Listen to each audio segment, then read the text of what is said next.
never matters how I wear my hair or my clothes. So what are you doing? Nothing. Nothing? Why not? Trying to get on this Lifestyle Radio website. Sounds like a cool website. Yeah, it's alright. Oh, yeah, I might have it. You might have it. You're listening to Lifestyle Radio. The opinions expressed during this show are those of the individual participants and do not necessarily reflect the opinions of their associated organizations or Lifestyle Radio. You like music, you like weed, well, we gonna be good friends indeed. This is how much I like more than smoking trees. They'll make you dance the do-si-do and teach you how the chiba grows. Smoke a bowl on the 420 radio show. On Lifestyle Radio. Whoa, whoa, whoa, whoa. Sing it, Marcel. Sing. Oh, yeah, baby. This is the 420 Radio Show. We are live on lifestyleradio.net and on our show site, live. On our show site at 420radio.ca, which we are slowly turning everything over to, but we'll do that very slowly. Tonight we are, well, you know, hey, we're not in a hurry. Slow. We're not in a hurry. What are we in a hurry for? We've been here 8 years. Why do we have to hurry now? Cannabis has been here for thousands and thousands and thousands of years. It's not going anywhere. So we got no rush. Longer than 8 years, anyways. Oh, yeah. Well, 1 or 2. Little bit. Yeah, 1 or 2. So I am here this evening with my pal Marcel and Ross and, of course, Chris. Lori's having computer issues. We need to get her a new computer again. So if you have an old computer sitting around and you'd like to donate it, give us a holler. We have somebody that would love to have it. Yes, oh yes. I've bought a new computer for the station. I went with my mom last week and got her a new cell phone, and it came with a $400 gift certificate. So it was given to me to buy stuff for the station, so we've got a new computer and a new Wi-Fi extender for the station. Nice. You're supposed to do, you know, like, yay! Hey, woohoo! Now Al can take us to the bathroom with him when he goes, and we can now that we set. I can now. Oh, you can? Yeah, I can. Yes, I could go right outside. I could, but the cool thing I'm going to start doing is I can take my tablet and put it out on the picnic table, and then have people sit around it, and then I can sit in here, and we can have guests. Guests that just walk by your picnic table. Yeah. Hey, whatever works. Yeah, you can catch the footsteps as the guy runs away with your tablet, right? Exactly. That's right. There you go. Yeah. So now that we've embarrassed ourselves in front of our guest, I would like to introduce Abe Cohn from THC Legal Group, and they are based out of Ohio, right, Abe? Out of Ohio, yes. Cleveland, Ohio. I've been to Cleveland a few times. I love that place. It's, oh, yeah. Really cool. Oh. People are great. And you have about as many Mennonites as we do. Yeah, you know, there are there's this one road in this one area of Cleveland, right outside Cleveland, and it's just timeless. When you drive down and you're driving you know, down some road in 1820, so it's amazing. I live in Grey Bruce, Ontario. And this is near all the beaches, and there's a very, very high concentration of Mennonite farmers in the area. So we see, it's one of the reasons why I moved here. We see the carts go by and the kids on their push bikes and coming from school, and it's really cool, and it makes you take a step back and go, you know, like they're still living old style. And here we are. We're worried. Right. We're worried about our smartphone dying. You're right. You know. So Abe contacted me. It puts things in perspective. Yeah, it does. Abe contacted me. He said he wanted to have a conversation with us because he's heard a guest that's actually heard the show before he came. So I'm going to let Abe introduce himself and let him tell us. What he does and what his group does, and then we've got a bunch of questions. I know that there's, like you said, lots going on down in Ohio over the last little while, so we've got a lot to talk about tonight, and I'm going to turn it over to Abe and let him do his lawyer talk. Okay, fantastic. Well, I'm the COO of THC Legal Group. We specialize in intellectual property for the cannabis industry. So, as you can imagine, there are a whole suite of issues that arise, but predominantly we focus on patents, trademarks, copyrights, licensing agreements, and we really try to help startup companies and new want to get into the industry do so with all of the legal protection that they need. I'm personally much more involved on the policy side and on the business side, and I focus much of my attention on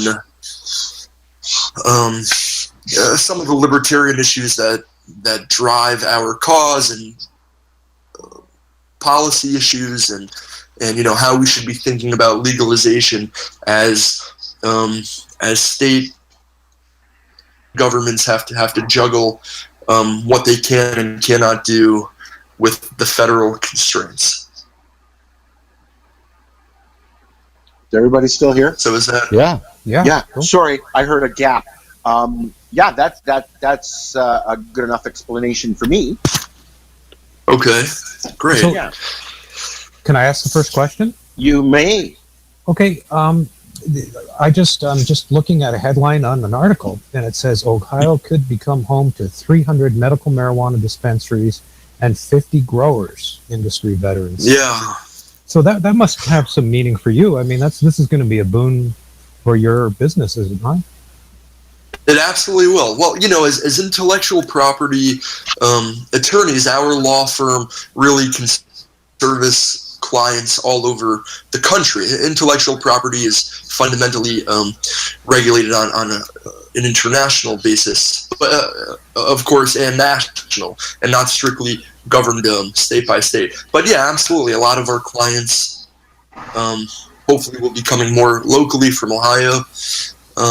Although interestingly, recently the Ohio Supreme Court has come out and said that attorneys in Ohio be violating their professional rules of their code of conduct if they were to service cannabis businesses in Ohio, and that caused a huge firestorm of pushback.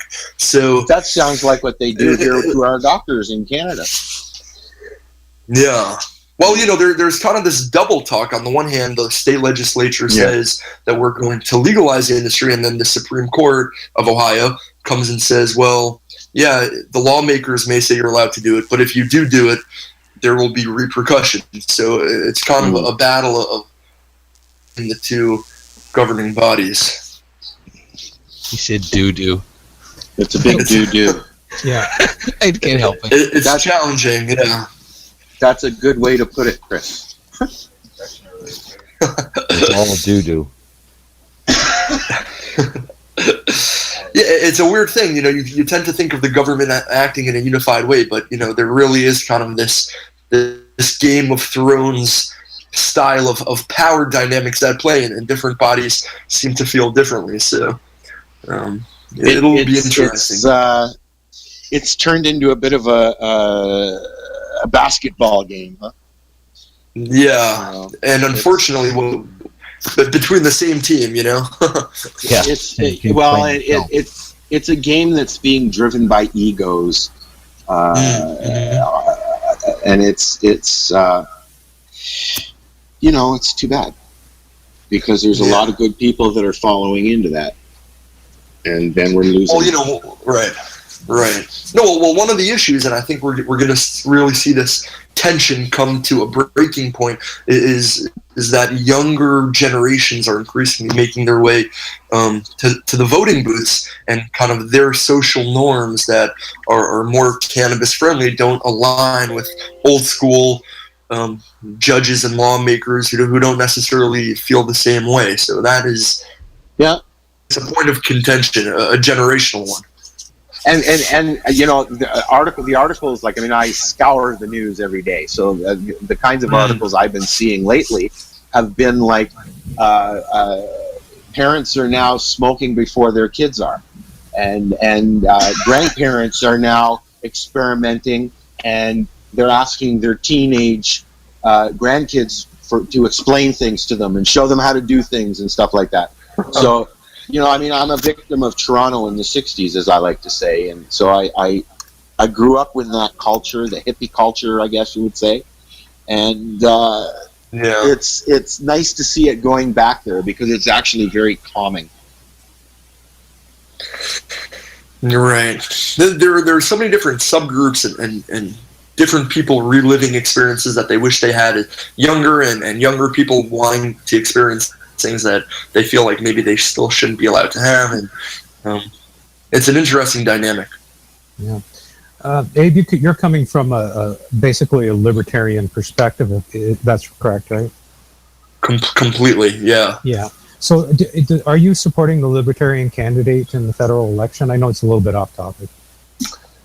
Yeah, I have to say, recently, Johnson, someone asked him some question about Aleppo in Syria. I know, I was going there. Did you hear about that? I mean, for me, just as a very personal matter, I'm kind of very heavily concerned with foreign affairs, and I think one of the shortcomings of the Libertarian Party is its more isolationist stance on things, and the fact that Johnson has not even heard of that city, I think, is demonstrative of what many people fear would happen with a Libertarian candidate, just kind of a myopia to some of the more important issues globally. So, to me, I found that hugely disturbing, frankly.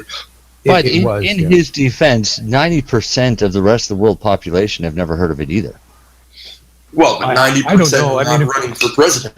Right. If you watch if you watch Fox News or you watch CNN for 5 minutes, you'll hear the word Aleppo 4 times. Oh yeah. I don't. But that was yeah. Well, that was really a crystallization of the problem people have with libertarians. Yeah. The isolationist stance. How does he not know? But as a candidate for president, he shouldn't be keeping himself abreast of foreign affairs and current events and all those things. I don't know. I was disturbed by it too, and I'm not even American. And I'm kind of libertarian myself, but yeah, that was disappointing in a way because I was hoping he was going to do better. And I think right. I think the Libertarian Party. Yeah, sorry. All I was going to say is when you look at what your other choices are. Right. Yep. I think that's something that him not knowing I could live with. Well, you compare it to things that Trump has said and done, it's like a little minor blip. But the problem is he's not Trump. But Trump can say anything, right? And apparently it's okay. Well, because Trump has 7 people to explain what he said the next day. It was sort of, yeah. Like so somebody said about a new drinking game is you take a drink every time one of the Trump supporters or underlings come out and say what Trump really meant or how Trump meant to say it. You take a drink. And you mean the cover-up crew? Yeah, they figure by 7:15 every morning you'll be loaded. Yeah, you know what they put down on their applications on their previous jobs? Cover-up. Cosmetics. Yeah, cosmetic cover-ups. Yeah. I used to do the makeup for a funeral home. Color your world paints. Yeah. It's getting a little. If you were to debate a liberal about Trump, if you were to have an argument about Trump with a liberal, this experience happened to me recently. I was debating a Republican about Trump. One of these old school Ted Cruz Republicans, right? They have a completely different set of arguments of why they despise Trump than a liberal who is a Hillary Clinton supporter would have. So he's hated on so many different levels by so many different groups of people for different reasons. Yeah.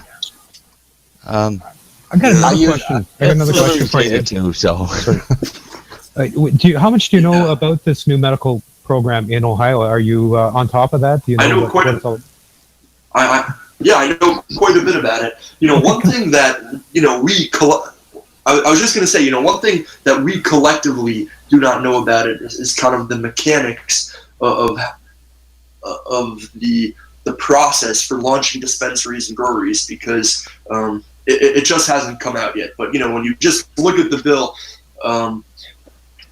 we do have a lot of information. Some of it is frankly a little disconcerting, but so. Did you just call it a growery? Questions about that. Did you use the word growery? Is that what you said? Dispensary, and growery? Growery. Yeah. Oh, that's kind a of grow house. Okay. Brewery, like a brewery. Speaking of growing, let's ask a fundamental question. Are people in Ohio allowed to grow their own medicinal cannabis? As far as I know, I would want to look at would want to read it carefully. I would tend to think that they are not. Okay. One thing, people in Ohio are not allowed to smoke cannabis, which is in public. You're not allowed to smoke now, it though, at all? if they're medicinal, right? So even under the medicinal framework, smoking it is not included in one of the permissible activities. What? Are you serious? Absolutely shocking. What the fuck? Sorry. Yeah. Well, there's that disclaimer. I got to put it up now. So, go ahead. Yeah. So the ingestion methods really, edibles, of course, and different infused oils, but smoking it is not actually included in the bill. And people. Wow, man. Oh wow. Yeah. That's a major issue, I would think, for a lot of people. Yeah. A major issue. And a different issue. It's very it's different here because we're allowed to smoke it, but we're not allowed to make extracts anymore. Well, you're allowed to make extracts with but you're organic limited. solvents. Yeah. Well, sorry, I apologize. You're not allowed to use solvents anymore. Well, okay. So what isn't a solvent? Well, a lot of things. CO2 is not a solvent; it's a gas. Hash, yeah, but CO2 has other drawbacks by bringing in pesticides and stuff. And to draw down whatever's on the plant with it. Yep. Hash doesn't need any solvents. Yeah. Then there's rosin. I mean, if you want to do some dabs. Yeah. So there are solventless concentrates. Yeah. Oh, I know that. They're just not as usable as an actual oil. Well, but rosin is your basic No. solvent, or your basic extract is your rosin, right? Yeah, but you're limited to what you get for your range of cannabinoids with with a rosin press. And that's because you're heating it, right? Right. Yeah. Okay. You're heating. Yeah, we were talking about that the other day. Yeah. Interestingly, this question is actually hugely important when it comes to the legal status of CBD. So under the Controlled Substance Act, CBD that is derived from the bud itself is illegal, but CBD that is derived from the hemp or the stalk is not implicated or is not covered by the CSA, the Controlled Substance Act. Yeah, there's a huge issue. Did you say the stalk? But yeah.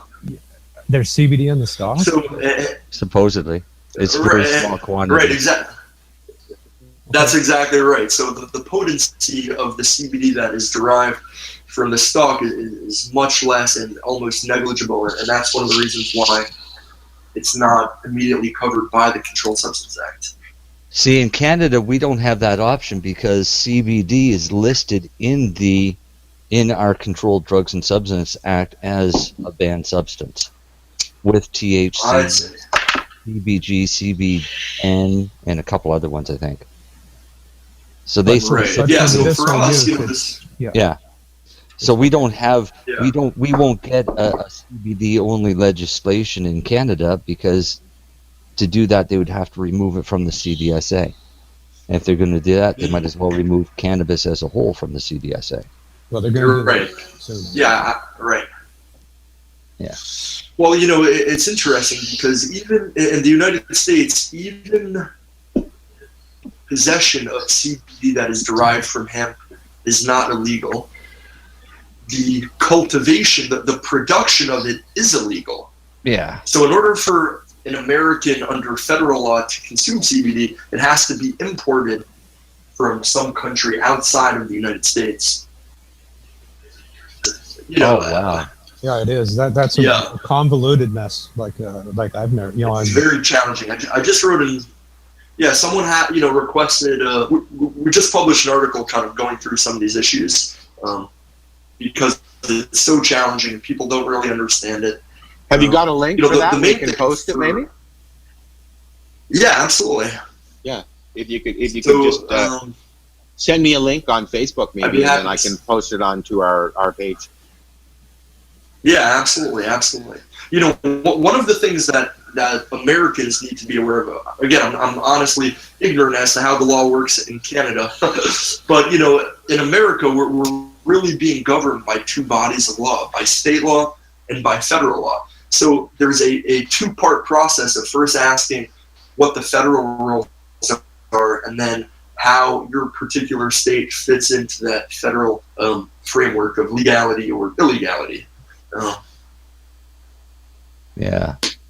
You're kind of going that makes through it even this more of a mess. Filtering. It makes it more of a mess, yeah. Well, I guess the Democrats have put into their platform that they're going to move towards the legalization of marijuana, if I'm not mistaken. Have you heard that? Yeah. Do you think? Well, the Obama. Why not? It worked for Trudeau. Yeah, it worked for Trudeau. It's really hard to know. I mean, during the presidential race, certainly at this stage, people, who knows what these candidates are saying that they actually believe? Are they saying things that they feel like people want to hear? I don't know. Certainly under the Obama administration, the push has been to move towards legalization, and they issued several famous memos basically instructing that they're not going to be using federal resources to crack down on businesses that are operating lawfully in states where it is lawful for them to operate. So many people believe that Hillary's administration will just kind of continue along that path until we see more, congressional reform that hopefully will just legalize it, sometime in the next year or 2 years. Do you think that we're going to see a time where the U.S. embraces cannabis like we have here in Canada? And then I feel really fucking funny saying that because we haven't really embraced shit, but the only thing I'm embracing is this doobie. You're right. I don't know. I personally am of the opinion that I think, unfortunately, there still is this great divide between the red and blue states in America, and undoubtedly, the progressive states are much more open to cannabis use than the southern red states. But it's hard to know. I mean, again, younger kids are growing up, making their way to the voting booths, putting in policies that their parents and grandparents would be horrified by. And I think cannabis is just kind of one of those things that's going to gradually become destigmatized and kind of in the social eye, and it should be legal, Also, new medical studies are coming out all the time, kind of lauding the benefits, and you hear cancer patients saying just how much it helped them. It's hard to imagine it's going to stay illegal for much longer. Oh, well, yeah, I agree. We've been feeling like that for a long time, though. Do you think the Supreme Court, the United States Supreme Court, it'll ever get to that level and be an argument made to them to make a ruling on cannabis? Right. It almost did. A couple months ago, I think it's Nebraska and Oklahoma. Someone should double check me on this. I think it's Nebraska and Oklahoma. Two neighboring states of Colorado, which has a full commercialization legal framework there. They wanted to bring a case in front of the Supreme Court saying that cannabis legalization program has created effectively a cannabis pollution that has been seeping over across state borders into those neighboring states. And in the United States, when a federal law conflicts with a state law, something called the Supremacy Clause kicks in, which essentially means that federal law needs to trump state law. So what these two neighboring states wanted to do was bring a case in front of the Supreme Court, effectively forcing the Supreme Court to kind of invoke the Supremacy Clause and stop Colorado from continuing its cannabis legalization program. But interestingly, right around that time, Justice Scalia, who is considered one of the more right-wing judges, he died. I'm not sure if you guys know about this. This was a huge, just a massive boulder falling into a calm pool of water of, sounds like a movie. Right and left wing. Yeah. So, so unfortunately, without his vote, he would. Many people suspect that he would have, in fact, allowed the case to be brought before the Supreme Court. But he died, and the Supreme Court wouldn't really take the case. So, do you think it was cannabis? Yeah. Do you think it was cannabis that killed him? Just kidding. No, I don't think Justice. He'd be the first death from cannabis. If anyone on that court was smoking cannabis, I don't think it would have been Justice Scalia. I'm thinking Clarence Thomas. Yeah. Sure. I can see him being a cool dude. At one time, he had that maybe Justice light switch and stuff. Ruth Ginsburg. You remember that with the thing? Who was it that made the complaint against him? And when he was trying to become a justice, and they had the hearings, and there was that woman who claimed that he sexually harassed her, and she said, "Oh yeah." She said he had a light switch that was a penis, and you switched it up and down. Yeah, man. And on that note, yeah. Hey, I'm just repeating what I heard on CNN. Okay. We're gonna take a quick break. Anita Hill. Anita Hill. Yeah, actually, I just watched that show. That there's a biopic on that whole thing that I just watched not too long ago, actually. Yeah, man. So we actually love American politics up here, Abe. So we have fun with it. It's way funnier than ours. It is. We're waiting for the debates because we're all going to have popcorn, and we're going to sit around and eat popcorn. And I can't wait to hear Trump and Clinton talking to each other. Oh yeah. They'll end up. I'll be rolling some extras for that. Celebrity boxing. They're each going to have pea shooters in their pocket or something. No, I just say screw it. Just celebrity boxing. Let them have at it. Yeah. All right. I don't know. I'll give Hillary odds. On that note, we're going to listen to some Peter Tosh, Bush Doctor. This is the 420 Radio Show. Come on in the chat room and say hi if you're not already there, and we'll be right back. 420 Radio Show. Come on in the chat room and say hi if you're not already there. This is Bubbles from the trailer park, and they're playing some fucking excellent music on lifestyleradio.ca. I hope I didn't sound too nervous there. Please hang up and try again. You're listening to Lifestyle Radio. Warning. The Surgeon General warns. Cigarette smoking is dangerous. Dangerous. Hazard to your health. Does that mean anything to you? Them legalize marijuana. Right here in Jamaica.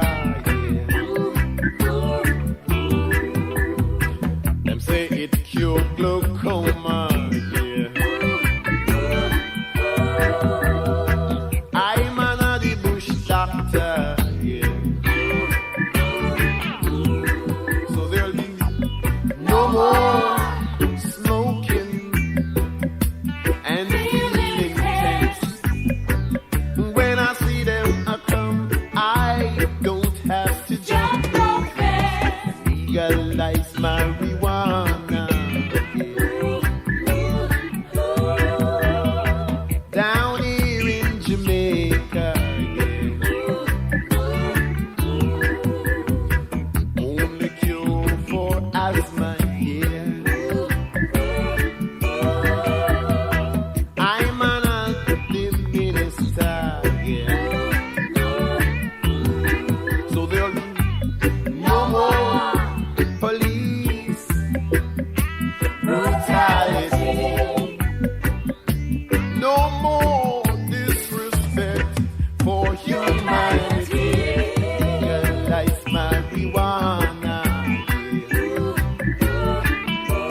more illegal humiliation, and no more police interrogation.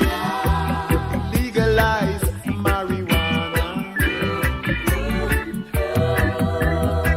down here in sweet Jamaica. Only cure for glaucoma. I'm an Abe Bush doctor,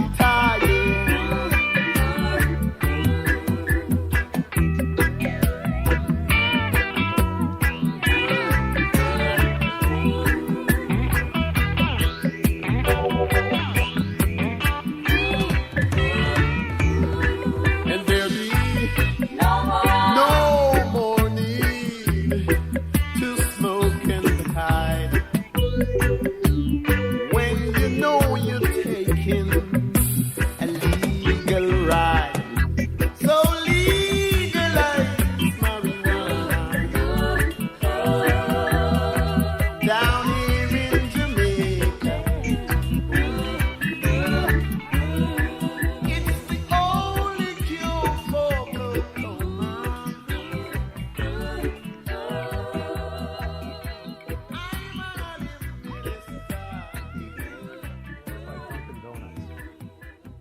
They're every 5 kilometers. They're everywhere.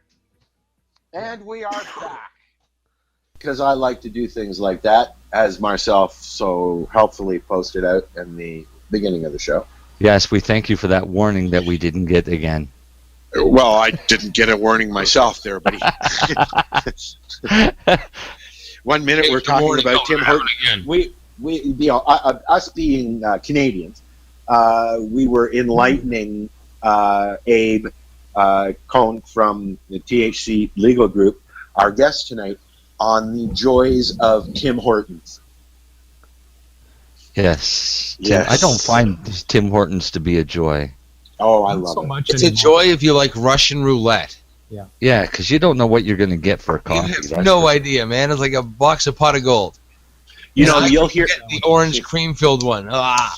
You'll hear about us soon, because we were just bought, they were just bought by Burger King USA. So okay. You'll hear about us.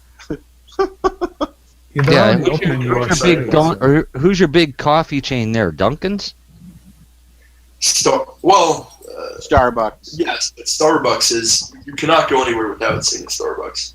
Yeah. But Tim Hortons in the States, they bill them as coffee emporiums, things like that, as opposed to a coffee shop. Right. They're trying to do that now here with all the little. I mean, there are Tim Hortons in every town from here to Dartmouth. Yeah, and further. Actually, there might be a Tim Hortons on Sable Island. I don't know. Is there a Tim Hortons on a barge yet? Yes, yeah. There's probably 2 in Clark Harbor. I know there's only like 1,200 people there, but yeah, they can do 2. I'm going to go and find out. You're gonna Google it, aren't you? I'm Googling it. Yeah, guys, I got a question for everybody. We have a lawyer sitting here, albeit from the States. We do have a lawyer sitting here who is privy. I actually am not. I'm just on the policy side, so I'm actually not a lawyer. Okay, well, you work in a law office, though. Okay. Yeah. And with going on, can you explain to us what's actually happened in Ohio as far as the whole legalization thing goes and all that? So, we were talking before about the bill that was passed. Basically, given that under federal law cannabis is still illegal, decide if they do in fact want to make it legal in some form, how to go about doing that. So isn't that the same thing we're doing here? Legal. Isn't that basically what we're doing? Oh, it's basically what we're doing here. It's province by province, but it's really Canada-wide, Yeah. I honestly don't. I don't really have too much knowledge about how it works in Canada. Well, the guys do. Right. Ross, Marcel, isn't that basically what we're doing here? What's that? we're even though the Canadian government is saying that cannabis is legal in Canada to use medically and soon recreationally, but it's really being controlled by each province, isn't it? No, only distribution of recreational. That's it. That's all that. That's the only thing. And really. that's still subject to change because the new regulations haven't come out. True. Well, is there a federal Canadian? Yeah. Is there a federal Canadian governing body that has said that cannabis is illegal across Canada, or how does that work with you guys? Well, cannabis has always been illegal, but we have a government body on the federal level that, see, we don't have the same legal system that you have. We don't have a provincial authority and a federal authority. Our laws are Canadian laws, and they're the same across the country. And we also have a young man in the Prime Minister's office named Justin Trudeau, who has consumed, who has openly consumed, and is 100% on board. So he says, but yet we're waiting to hear what he's going to do. But yes, we have a federal program that is medicinal cannabis legalization called the ACMPR. It's the Access to Cannabis for Medicinal Purposes regulations. Say that three times fast, Ross. It is federal, and it is across the country, and it's the same in every province. Okay, now say that three times fast for me, please, Ross. ACMPR, ACMPR, ACMPR.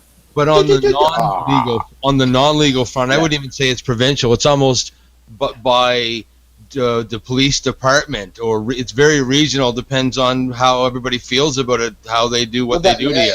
That's what I'm getting. I mean, you could go one step further and say that it may be legal Canada-wide, but it's really city by city. You know, I mean, look what's going on in Toronto versus. Now you're mixing up two things, though. Like for medicinal, there's no regional. It's all federal. It's right across the country. Finding but I'm talking medical. We're medical. Yeah, so but finding a doctor is an issue. But everywhere in Canada, you can apply from to the government to get a permit. Yeah. So, but when it comes to recreational, that's where we're in this so-called gray area, which is not really gray; it's really black and white. But people choose to push the limits, and they're kind of the heroes of the recreational part. And I guess I have to stop thinking MMAR because that's still in my head. I'm not thinking the new rules, and I keep forgetting that in a few months I'll be able to do what everybody else can do, and that's grow my own. Yes. And why are you waiting a few months? Yeah. I just the States has right. You know why. Oh yeah, I think I know why. Okay. I'm waiting for somebody. Gotcha. Okay. So many people are waiting for that guy. Yeah, he's getting real busy. Anyways. Let's start going there, okay? So, let's keep talking. Yeah. The United States, good idea. The system in the States really is totally different. Is it?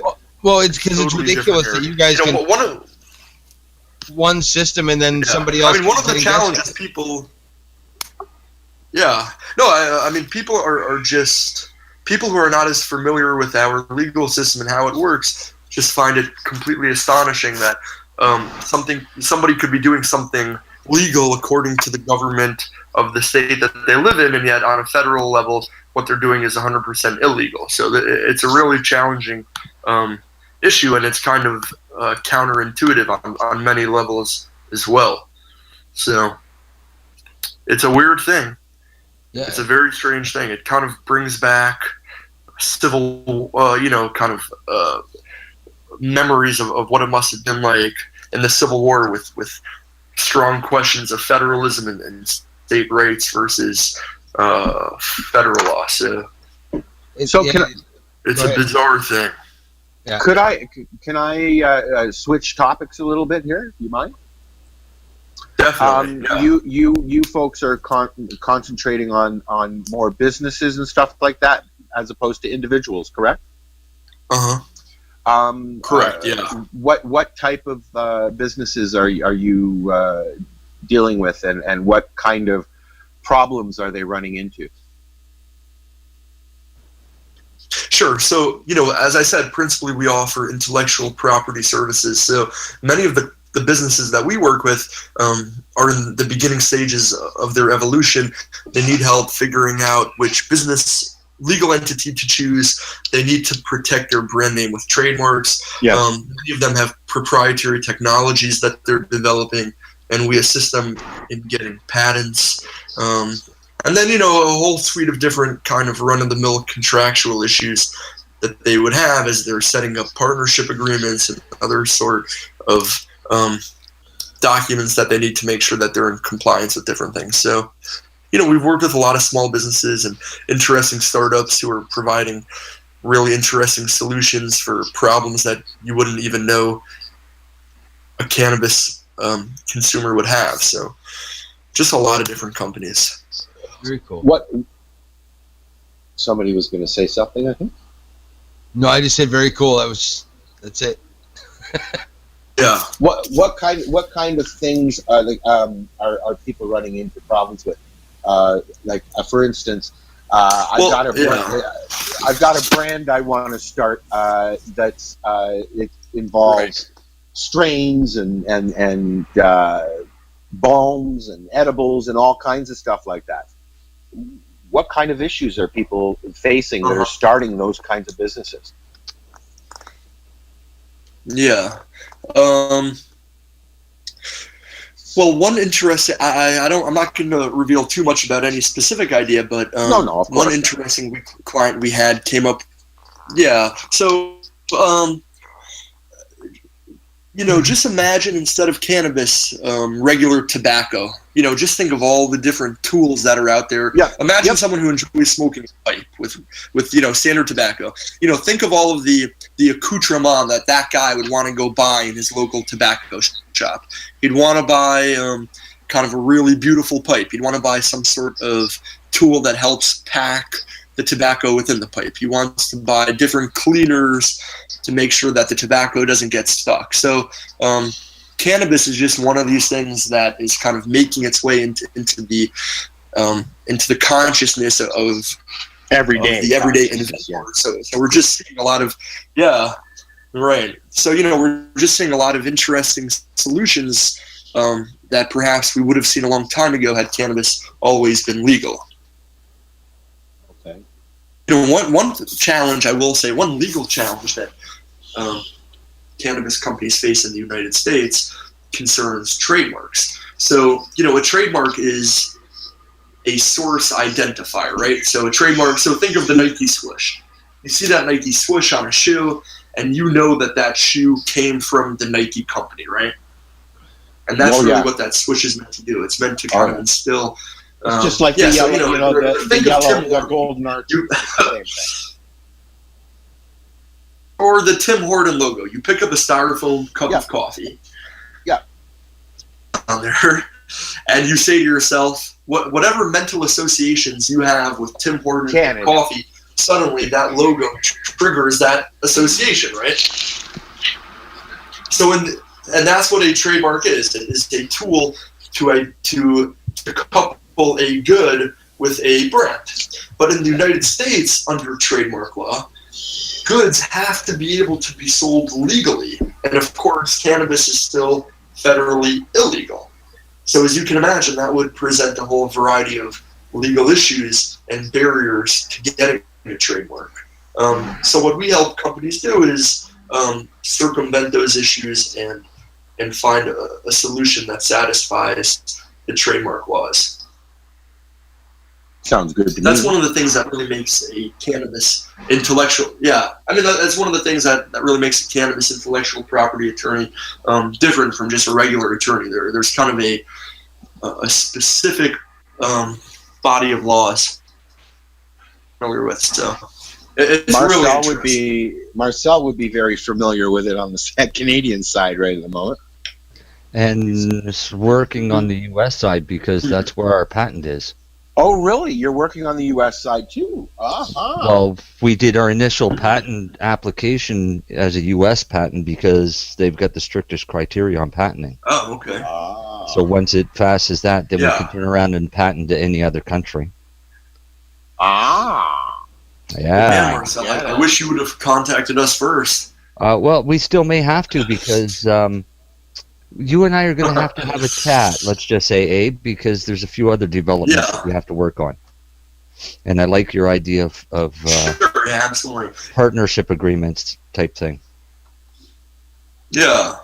Yeah, I mean, patent law in the cannabis space is hugely interesting also.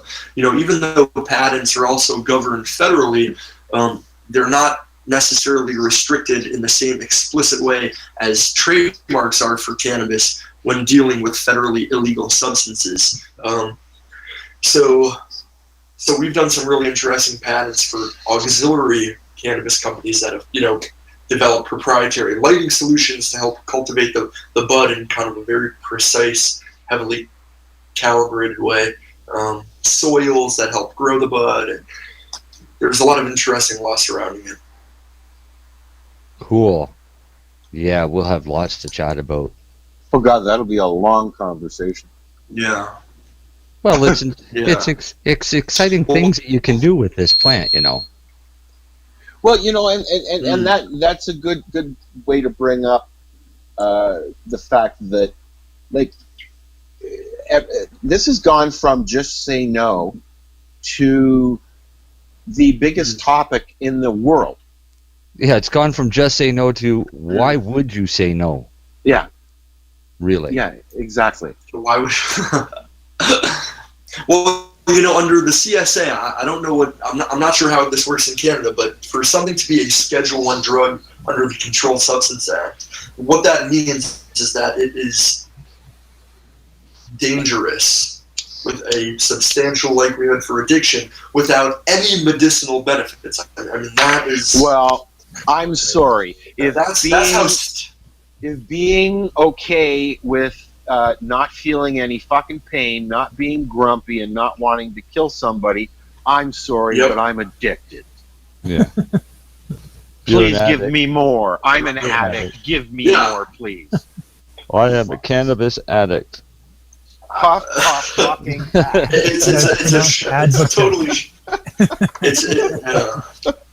It's just a shocking proclamation, right? Yeah. See, Well, I'm addicted. But to me, the problem is there's addiction and there's dependence, and they're two totally different things. Right. And in 8 years, we have had. Go ahead and finish, Marcel. people become dependent on cannabis, but they're not addicted because they can quit any time. They're just not going to like it when they quit because they're going to get all their old symptoms back. Well, they equate that whole, when you stop, you got to go through withdrawals. It's not fucking withdrawals. It's your own cannabinoids kicking back in.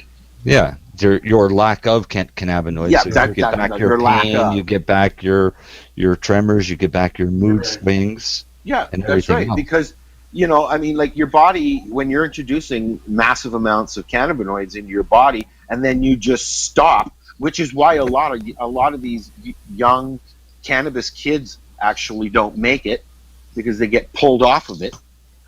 Your body goes, hey, wait a minute, and it's kicking up and starts that process again on its own, because as most people don't know that your body makes its own cannabinoids, has since your mother's milk. Mm-hmm. So, the word addiction itself is heavily stigmatized. Yeah, it is. very much. It is. Oh yeah, it is. We've had a lot of different peoples on this show. Abe. I mean, literally, we've had Rick Simpson on the show. We've had lots of patients on the show, and I've had patients on that haven't had medicine to take. Okay, and then you have patients on who have an overabundance of medicine and don't know what to do with it. Like our panel here. Yeah. Yeah. Yeah. Thanks, Ross. It's just a weird thing. Imagine if someone said, "I'm addicted to eating healthy food." Yeah. Yeah. I eat vegetables, and the word itself, I think this is true across a great deal of the industry. The anchoring of stigma to certain words is really what's keeping the whole industry back, and it's what makes people think that only. And then there's the big for kind of the underbelly of society. Yeah, there's the big money factor too, where you've got pharmaceutical companies, you've got alcoholic beverage companies, you've got police unions, you've got private prisons, and they're all pouring money into the prohibitionist side of the argument, right? And then and in Durham region, you've got cops who don't worry about other cops selling weed to people. I know that's in his news, so I'm not going to elaborate on it. Yeah, way to go, Al. Yeah, no problem. Yeah. So we're going to let Chris do his news now. Chris, are you ready? Chris? I am. All right. So you know what, guys? I think I have to jump off, unfortunately. Okay. It was a pleasure speaking to you guys. I really enjoyed this a lot. Not a problem. Not a problem. Well, when we come back, Chris will have the news for us. How's that? Abe, thank you very much. We'll do this again. Thanks. I learned a lot. That was awesome. Yeah, it was a pleasure. Abe, this was great. You guys are doing a great show. Yeah. Abe, I'm going to get your contact information from Alan. I'm going to hit you up probably at the beginning of the week. That's going to cost you $150, Marcel. Fantastic. I don't think Abe wants to pay you $150. So when we love talking to all cannabis enthusiasts. Yeah. That's there you a funny go. Word. Yeah. Chris? Yes? Okay, we're going to play your have little an amazing promo. weekend, and thank you so much for having me. Thank you very much, Abe. Thank you. Bye-bye. All right, we're going to play Chris's little promo, and then when we come back, he'll be doing the news. This is the 420 radio show, and let's see what happens when I do this. Good evening. I'm Coulter Wonkite. I'm already into the 420, damn it.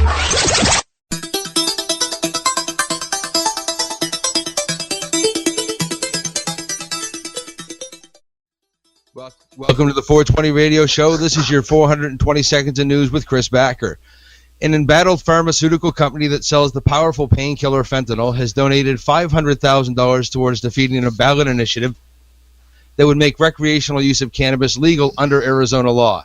It's hard to imagine a more sinister donor than Insys Therapeutics, Inc. in the eyes of pot legalization proponents, who have long claimed drug companies want to keep cannabis illegal to corner the market for drugs, some addictive and dangerous, that relieve pain and other symptoms. Insys currently markets just one product, according to an August filing with the Securities and Exchange Commission, a sublingual fentanyl spray it calls Subsys. Two former company employees pleaded not guilty last month to federal charges related to an alleged kickback scheme to get doctors to prescribe Subsys.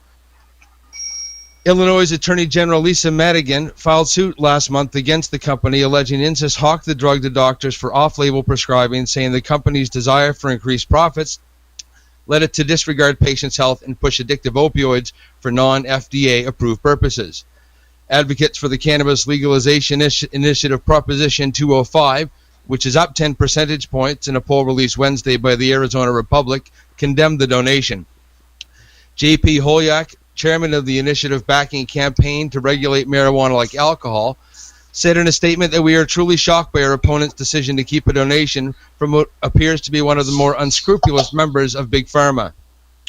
Holyak said, our opponents have made a conscious decision to associate with this company. They are now funding their campaign with profits from the sale of opioids and maybe even the improper sale of opioids. We hope that every Arizonan understand that Arizonans for Responsible Drug Policy is now a complete misnomer.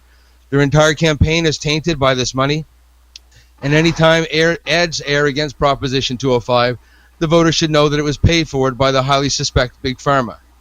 From 2011 through last year, Insys also sold a second product, a generic equivalent to Marinol, a synthetic version of the cannabinoid THC, which the Food and Drug Administration allows for treatment of cancer and HIV-related symptoms like nausea and loss of appetite, which cannabis advocates say the raw plant material can treat without corporate middleman. INTA says in its August filing that it has no plans to resume those sales. Cannabis legalization supporters say legal access to cannabis, which does not cause overdose deaths, could help combat overuse of medicine that serves as an on-ramp for a potentially life-destroying addiction.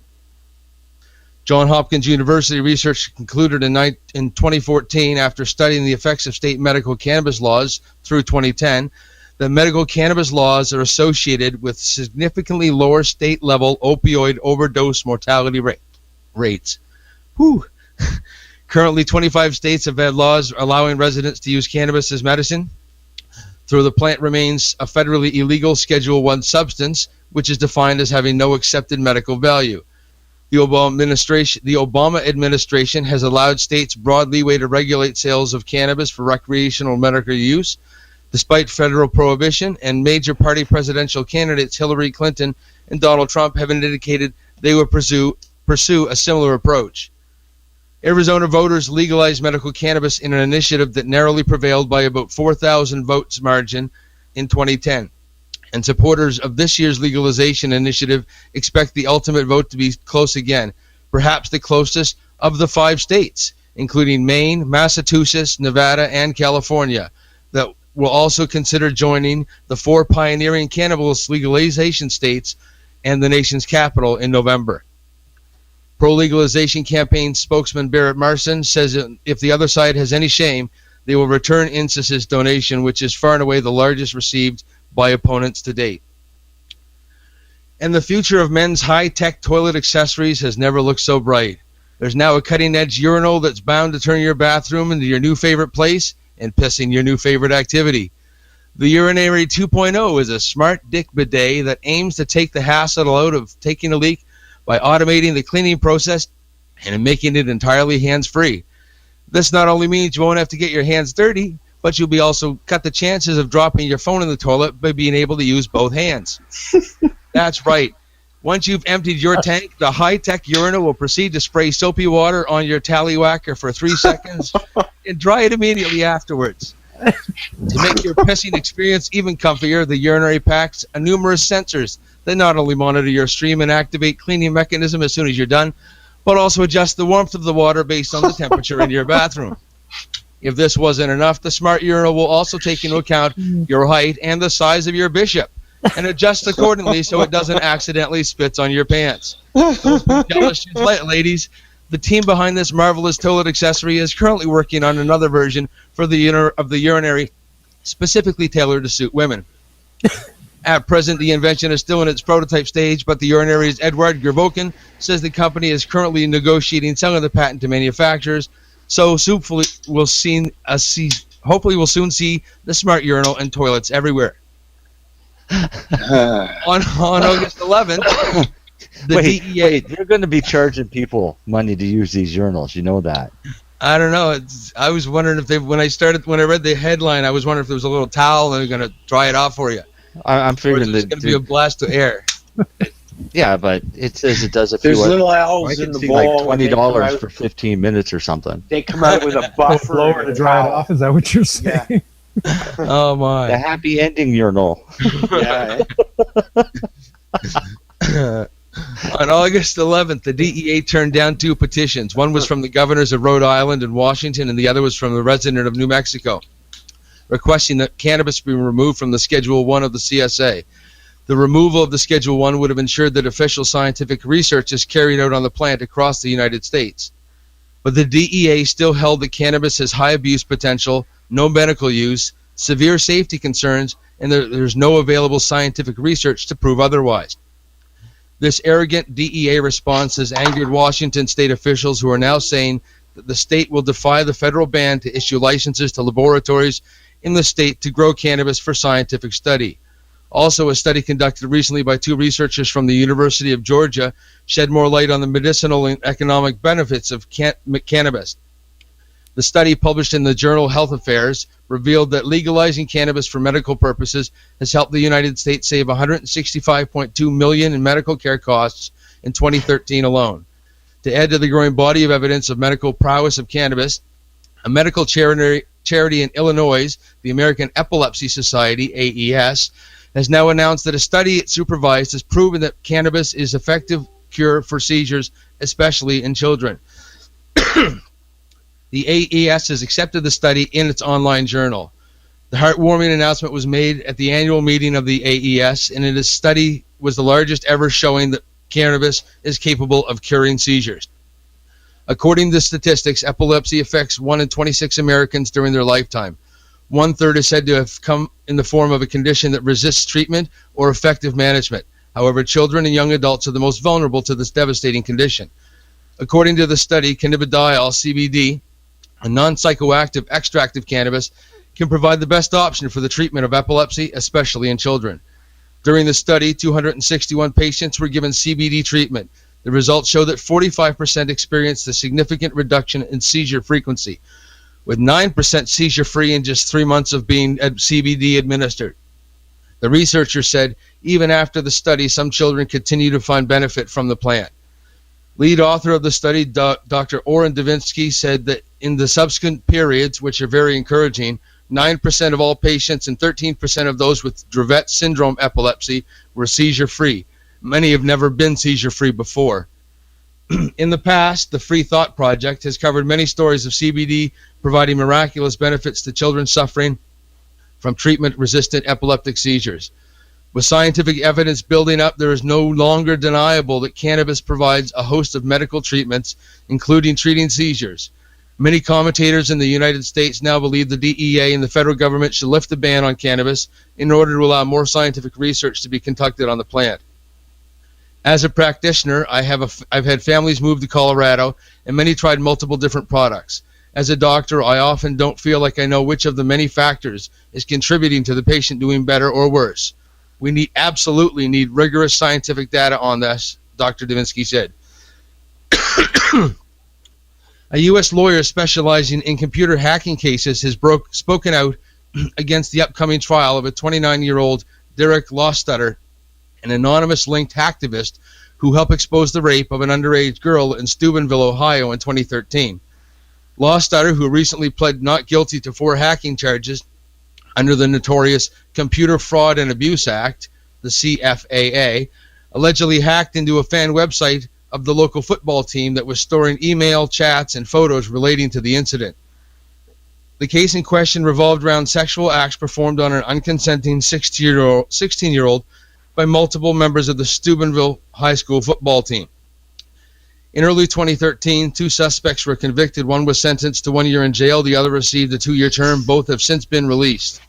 Lawstutter, who faces up to 16 years in prison if convicted, was indicted this year by a federal grand jury in Lexington, Kentucky. The court filing said that he violated the CFAA after knowingly and intentionally joined and voluntarily participated in a conspiracy to access a computer without authorization. The potential sentence, according to his lawyer, Tor Eklund, is in stark contrast to the sentences handed down to the culprits of the rape crime that his defendant helped expose. Why is the Department of Justice prosecuting people who participate in the exposure of rape culture in America is beyond me, Eklund told Mick in an interview. Why is somebody facing more jail time for the innocuous hack of a high school football team's website that caused no monetary damage as opposed to 2 rapists and a producer of child porn? At the time, Lawstutter was hacking under the title KY Anonymous after teaming up with a second hacker called Noah McHugh using the name Just Batcat. The pair launched Operation Roll Red Roll that eventually helped expose tweets, images, and social media posts showing members of the high school football team joking about the rape. The anonymous hackers also published videos, pictures, and emails that appeared to provide more information about the people involved in the incident. Furthermore, accusations emerged that indicated the town in Ohio, including the high school's football coach, Reno Sakoshia, had attempted to cover up the incident. McHugh is facing his own legal troubles after hacking the website. In a separate plea agreement, he has admitted playing a role to the website infiltration and pled guilty to hacking on a charge of the 2nd of September this year. He now faces up to 1 year in prison and a $100,000 fine. Lawstutter, as the main suspect behind the football website hack, could be set for a much stricter sentence. He claims, as reported by Mick, the court is out to make an example of him in the week-long trial that began on November 8th. You get 16 years for forcibly entering your way into a computer, but you get 1 year for forcibly entering your way into a woman, Law Stutter said. I think that's the precedent the government is setting here. Eklund appears to agree with this assessment, arguing that the media attention is the catalyst behind the Department of Justice intent to prosecute. All they're thinking about is their careers, Eklund said. Our tax dollars are going to pay for this. What does this accomplish? It accomplishes nothing. During the September 7th plea hearing, Eklund stressed under the judge his doubts about the validity of the prosecution. This is not a situation where somebody hacked a hospital or took down a nuclear power plant. It was an act of political protest about the rape of a 16-year-old girl, Eklund said, as reported by the Lexington Herald Leader. And drama erupted Friday this morning inside and outside of the latest cannabis culture store in Toronto. Around a dozen police officers were on site, according to Mark Emery, the so-called Prince of Pot. The presence of the officers prompted Emery to begin a live streaming on Facebook from inside the empty store where the doors were locked. There was a siege going on, essentially. There are police officers literally surrounding the building, he said, surrounded by reporters and camera people that he had let in at one point. But the police were only there, apparently, for an eviction notice and to keep the peace. So it was really nothing happening. And that's it for the news. Back to you guys. Peace, love, and hippie shit. The Metro Toronto cops actually tweeted to Mark and Jody that it was not a raid for drugs. Oh, very nice. Yeah, that wasn't the actual wording that I saw. I can tell you exactly the wording if you like. Go ahead. I just got to pull it up. It was at Jody Emery. Yeah. You have it there? No, I just remember what it said. Okay, then it probably wasn't something like, "Chill, man, don't worry about it." And tell her it's not a raid. What was that, Ross? They said somebody message that bitch and tell her that we're just evicting them. It's not a raid. Yeah, well, that's what I said in my little comment. I was like, I can hear them at headquarters going, "Somebody tell that to stop. It's not a raid," or something. Yeah. But they used the B word. Did they really? Yeah. Pretty interesting. Did they really? Because that's what I heard. I read it anyway. I have the actual post on my wall here. So let me have a look here. I think it was on Twitter that they said. Yeah, I grabbed it off of Twitter. Yeah, it was a tweet. Let's see here. What does it say? Scrolling. Facebook is very slow tonight. Scrolling. It's still scrolling. Okay. I don't want to hear it anymore. Let's see here. You don't want to hear anymore. Twitter feeds on the internet. What's that? I said you got one of the biggest Twitter feeds on the internet, and that's not bragging. That's just Al's feed. That's how I roll. That's how he rolls. That's how I roll. It's big or go home. I figure since I'm home, I might as well make them big. It says here, at Jody Emery, this is not, in capital letters, a cannabis raid. Toronto police at 600 Church Street for landlord-tenant dispute to keep peace only, at Mark Scott Emery. And then it says, I don't know what the high five SM means. Okay. I don't know what that means, but that's the actual tweet from the Metro cops. What I said, where you might have got the B word from, was tell what I said. I'm reading it here. Someone at headquarters screamed out, tweet that and tell her that that's not what's going on. So that's it. You may have gotten crossover. What's wrong? Why are you guys talking to me on Facebook? We're doing the show. Are we not? Yeah. Yeah. We were. And you guys are talking to me on Facebook? I'm not talking to you. Chris is. No, I was talking. What are you talking about? We have 45 minutes to fill. And you started 45 it. minutes to fill, and I'm gonna finish it. No, I'm kidding. No, you started it on talking to other people on Facebook, and don't get upset when they start answering you. Yeah, really. Oh, well, you know. Yeah, okay, we just ratted him out for multitasking on Facebook when he should be doing his job. Well, I am doing my job. I'm trying to. So if anybody has any questions, please help me.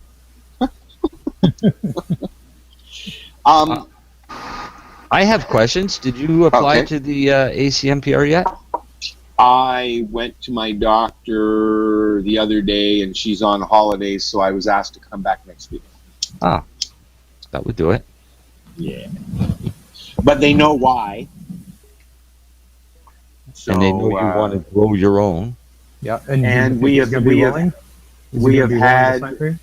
I don't know. I hope she will, because we've had a few conversations. She knows how much cannabis is ingrained in my life, and how much I use. I don't keep her hidden from her at all. I tell her, and she likes that. So, you know, she knows she knows about this, and she's heard one of the podcasts as well. So, I can only hope. Obviously, I'm not going to out her so that she has 50,000 patients there. So please don't ask. But you know, I will say that sometimes small town clinics, the doctors in them will surprise you. Yeah, and I've been telling that to people, you know, that come into the store that their doctor won't sign, or they don't have a doctor. It's like, well, you know, do you know where the walk-in clinic is? Have you asked any of the doctors there? Because, you know, they just don't think about doing that. I guess they just assume that it's a walk-in clinic. They're going to say no, but it doesn't hurt to ask, right? That's right. I mean, in my case, it's not a walk-in clinic, but when I met my doctor in Emerge, because I have a bad toe and it's gotten worse because of the diabetes. So I was in a lot of pain. So I went to Emerge, and that's how I met her. And right off the bat, I was talking about cannabis because they asked me if I wanted something for the pain. I said, nope, smoke the doobie on the way over. So she knew going in the gate when she offered to take me on that I refused pain pills and stuff. So, you know, she seems pretty on board. I don't know. We'll find out next week when I go over. Believe me, we will find out. Dun dun dun. Dun, dun. So what do you guys? Have you guys gone? Gone what? To see your doctors yet? No. Yeah, I did. I have a conundrum.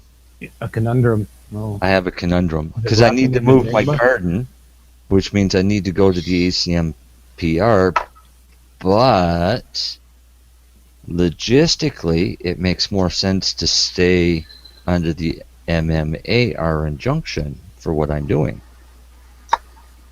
Did you say you were moving here? Well, I have to. Yeah, then you won't be covered by the injunction anymore. Right, so I'm trying to postpone that move for as long as possible. Right. I don't blame you. Do you think that we're going to get another year out of the MMAR? Oh, yeah. I honestly can't see that injunction being lifted in less than a year. Has anything been said from Phelan at all? Nope. Because not even up. Phelan would still be sitting there waiting. I mean, he doesn't have to say anything until somebody comes and says they want the injunction lifted. And obviously, Health Canada has not done that yet. No, and Conroy's going to do that. Conroy's not going to do it. No.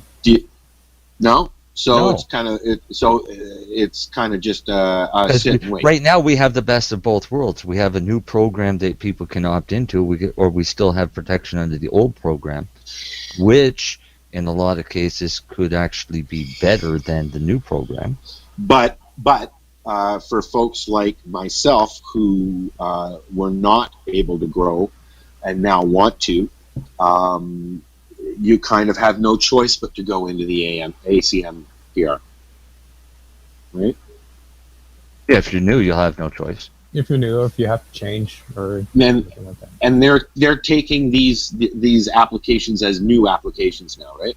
Yes. Everything's new. Not as renews. Yeah. No, everything's new. Yeah, there is no renewal for the ACMPR PR because you've got to apply for a new one first. Right. Renewals will happen next year.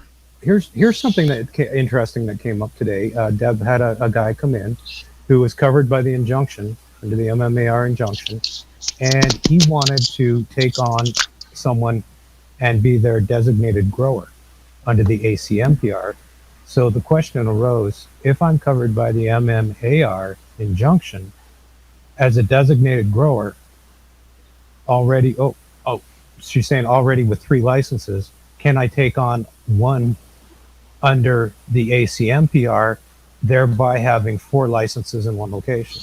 Probably not. Because it's Paul, not because Paul the Lewin, 4 licenses. Paul Lewin's involved in it, and the 4 licenses in one location is with 2 growers, not 1. yeah, okay. Deb's saying that Paul Lewin says that as of the new program, the old MMAR does not exist, that only the injunction exists. So technically that person is not it's not really new. He's not under any program, he's under an injunction.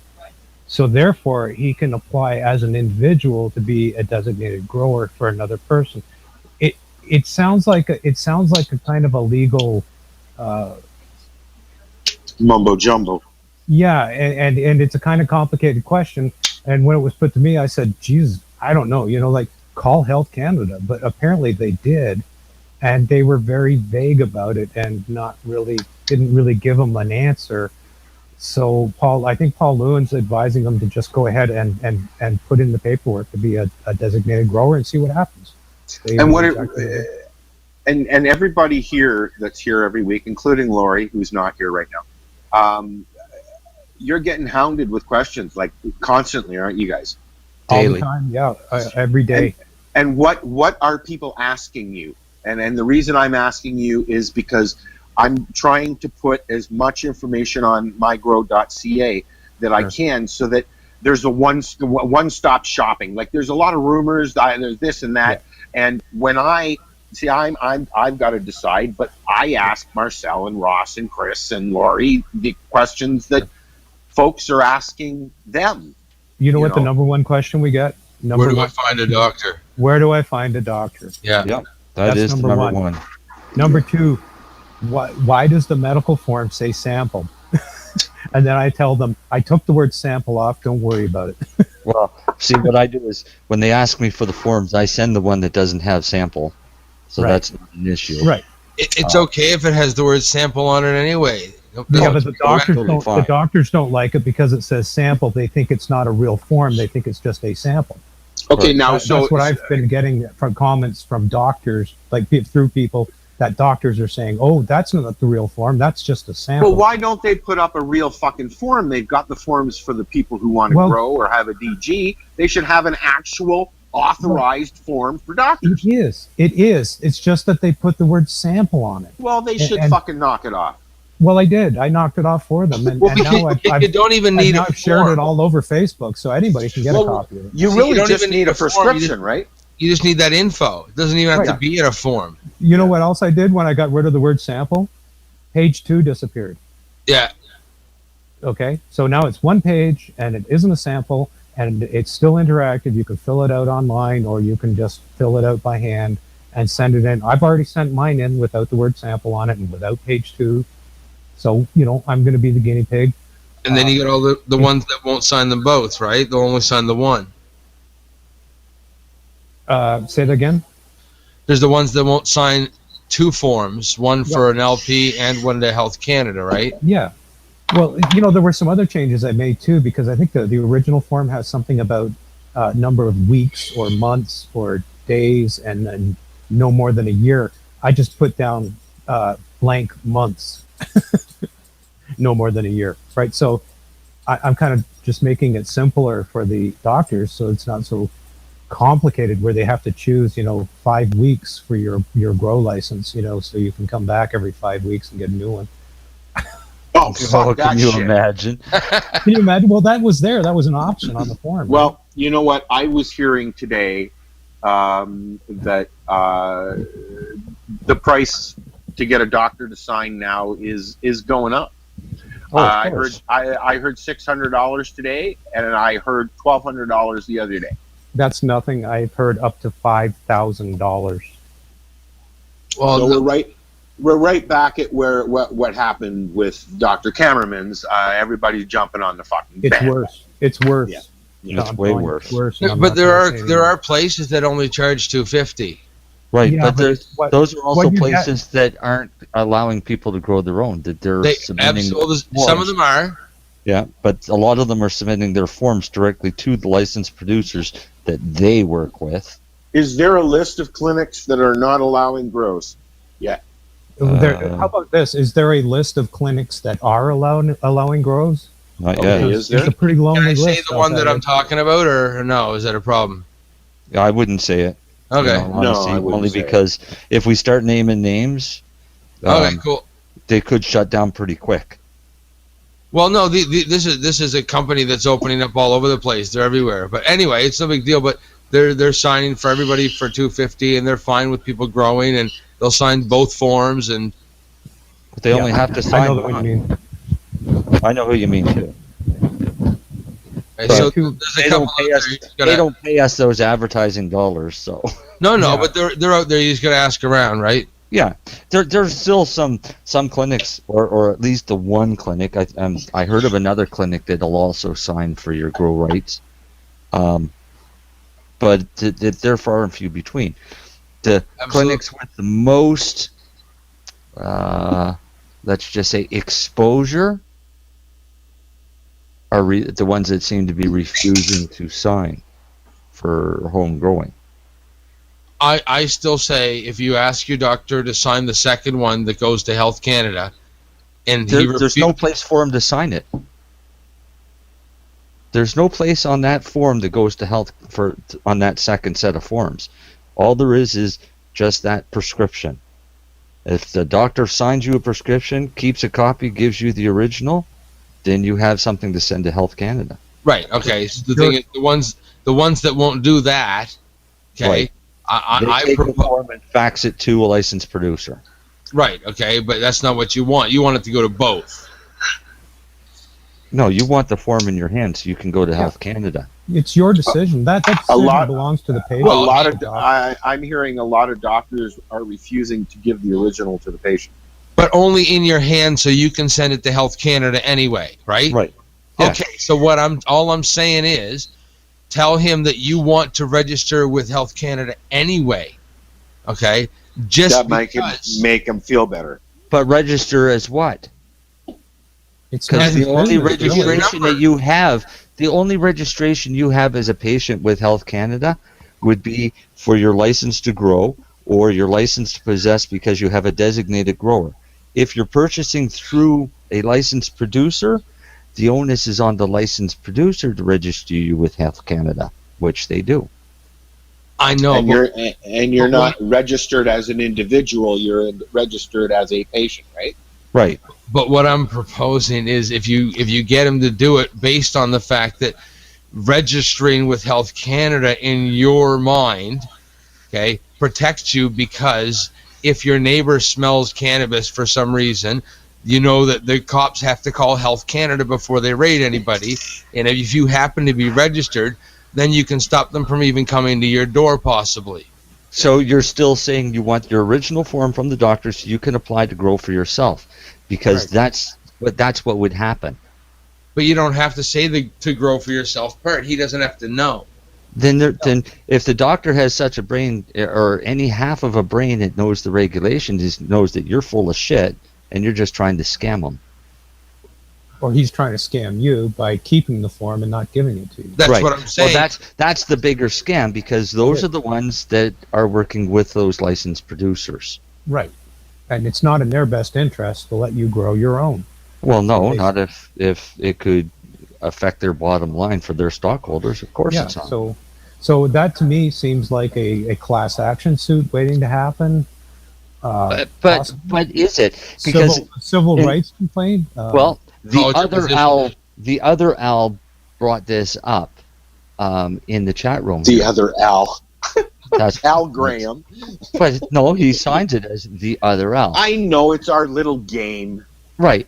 And the question is any of those clinics that refuse to sign for patients to grow, would it be violating patients' rights? No, because they're a business. And a business has the right to do business who they see fit. If you don't like how they do business, move on.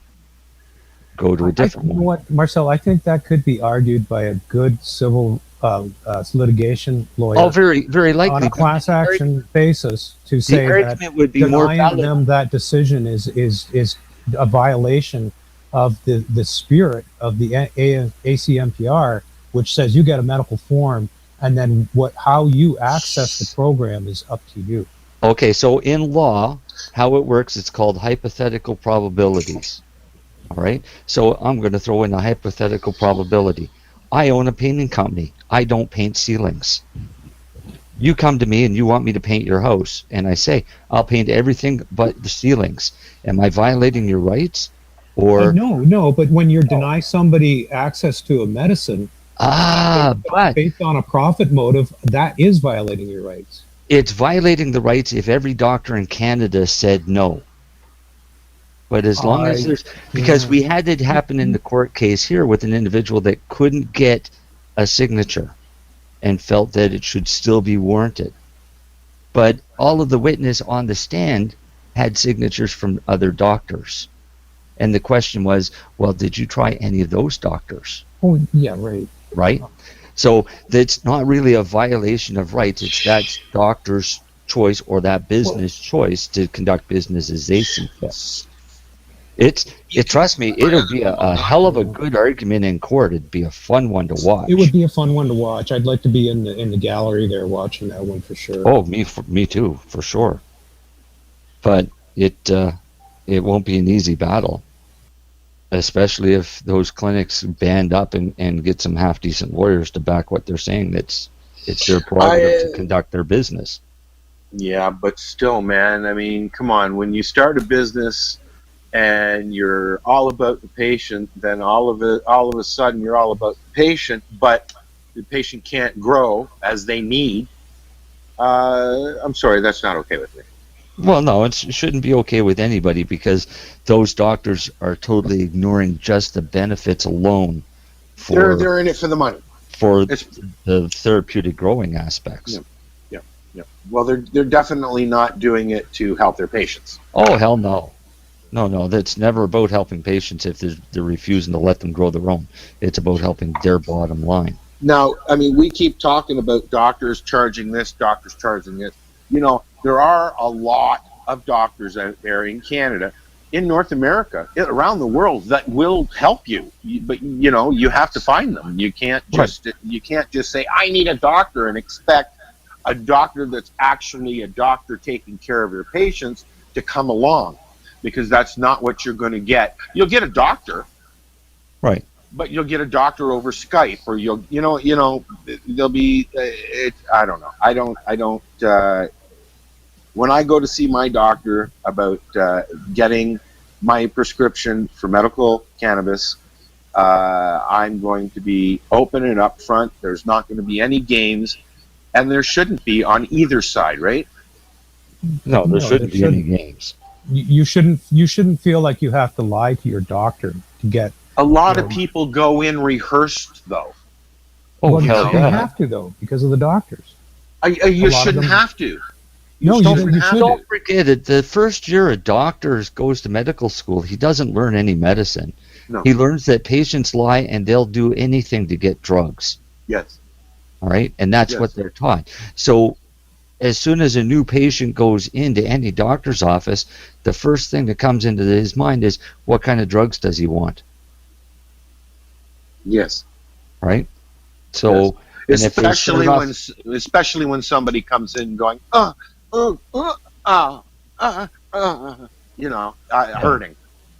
Oh, yeah. I mean, over-exaggerating symptoms and things like that.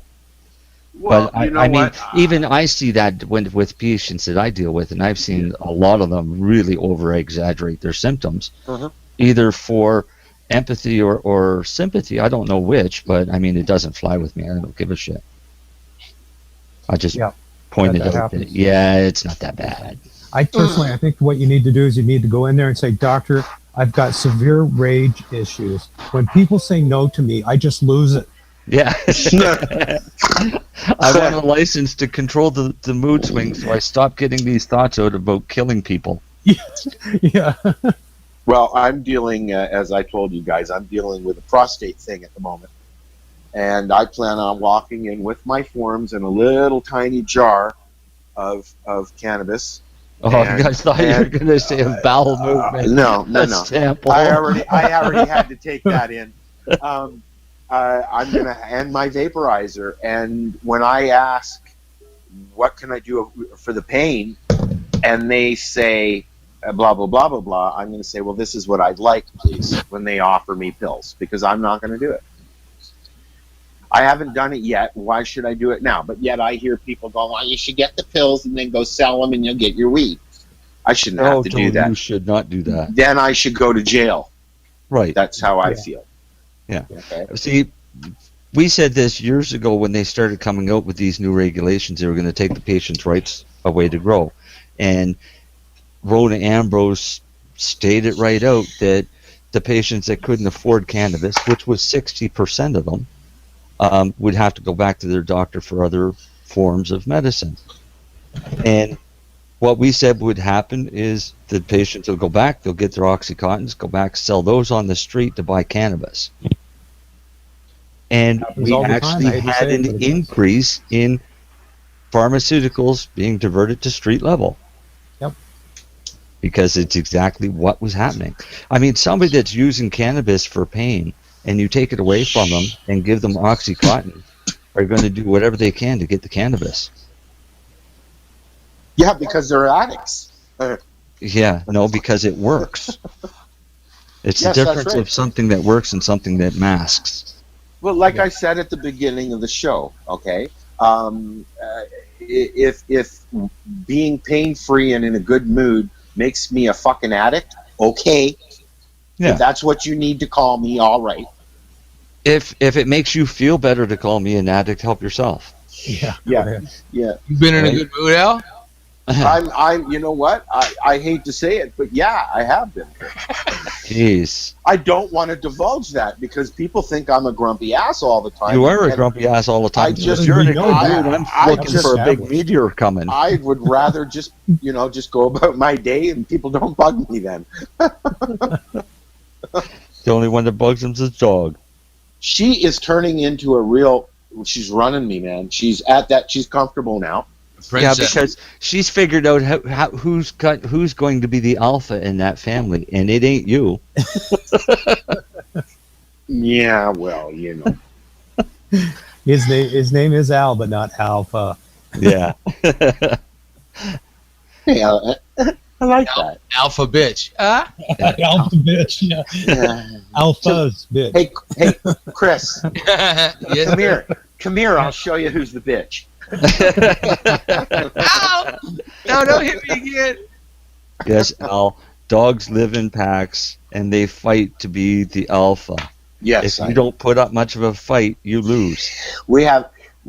It's funny, she doesn't run me unless other people are around, because otherwise she's just here beside me. She's very much like Buster was that way. She's with me 24/7, so that when I'm not here, although we do have an update on the being able, I'm up to 2 hours now.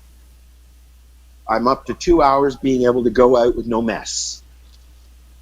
So who's the fucking alpha? Who's the alpha now, bitch? Me, because I can go out for 6 to 8 hours and come back and there's no mess. I miss that, and she knows that. I mean, I walk out the door and I get the, and then if I go out and I'm dog sitting and I don't bring her with me, I come back to Miss Attitude. She's 2. So. Well, mine's 2, and she doesn't even bark at anybody until they step on our property. Well, she barks at people who walk by my window, but I can't do much about that because that's where the pathway is. Yeah, but I mean, that doesn't even bother her. And if we're out there and there's people out there, she won't bark. But if somebody's out there and we're If somebody not there, somebody walks up, she's up, the fur gets ruffled, she wants to know what's going on. and she's actually becoming very intelligent dog as she lays on the bed and stares at the security monitors instead of getting up to go look. And just for anybody who wants to be caught up on what we're talking about my penis. Yeah, my penis. Yeah, not your penis, my penis. Well, yeah, Marcel's penis. Yeah, No, it's actually my penis, even though it's Marcel's my penis. It's still my penis. It's my penis. My penis. Yeah, My penis. Yeah, Son, I'll just wash my penis. I'm gonna take it out and show the neighbors. Yep. Look, So, and Gonna take my penis out, yeah. she is looking to get attention. do we have anything else coming up this month, or what? I don't know. I'm still working on the Mr. Magic Butter guys. We've got yeah. But, we've got 420 Canada coming up after Lift. We've got hopefully we're going to do a live show at Lift. I don't know. Never got an answer on that, but that's next somebody weekend. was being grumpy and didn't answer.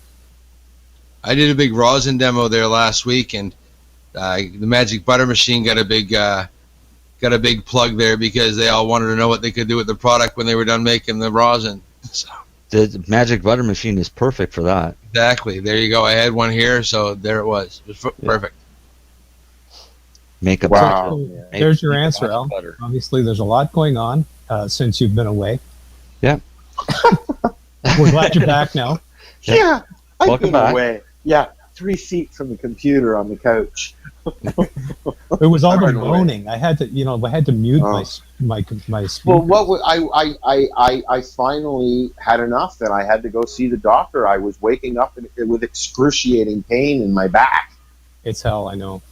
and I couldn't even roll over to get out of bed for a couple of days. It was just kind of like I'd have to crawl out of bed and ooh and ah, and so at least I know what's going on now, and I'm going through tests and all that shit. So Yeah. you know, Well, I hope they get I'm- it fixed for you. well, time for more cannabis. Yeah. Yeah, Or better cannabis. better cannabis. Yeah, maybe I'll try LP cannabis. I said better cannabis, not poison cannabis. Like the ones you put in your poop chute, Al. Well, Somebody well, might help you with that. well. What about yours. maybe up yours, buddy? Okay.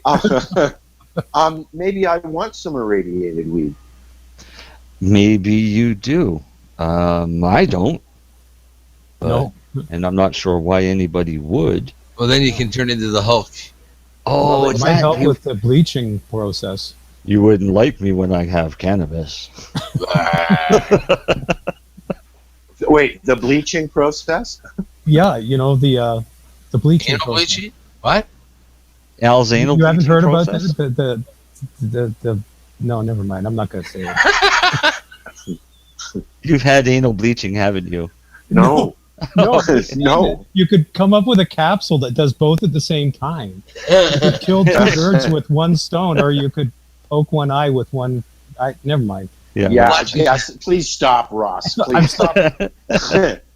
Flat shoe scents. Every time you fart, it smells like chocolate or something. Fresh baked cookies. Yeah. Scented. Yeah. Oh, that's Hey, great. It's, to me, it's a pretty easy idea. If your asshole's sore, then use a suppository. Yeah. If the top of your head's sore, then use a topical cream. What about your balls? Use the lube.